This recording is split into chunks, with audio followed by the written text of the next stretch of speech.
बड़े तेज ने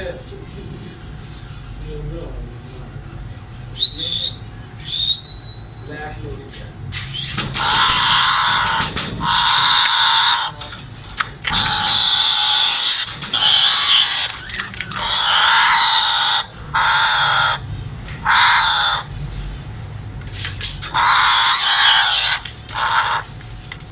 बाजी दी ना कलर तो आ गए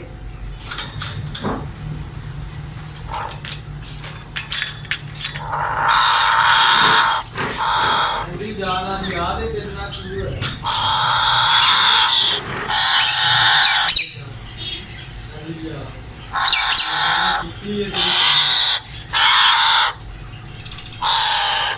आगे से जाने पासे 15 खाना था ना अच्छा काम ही इतना करांदा काम ही देंदा पैसे मांगने को आते यार मैं केड़े ਉਹਨੂੰ ਕਹਿਣਾ ਕਿ ਯਾਰ ਤੂੰ ਹੁੰਦੀ ਦੇ ਬੜੀ ਗੱਲ ਹੈ ਯਾਰ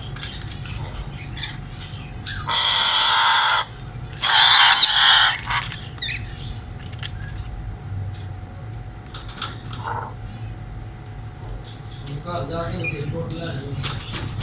ਦੱਸਣਾ ਆਪ ਦਾ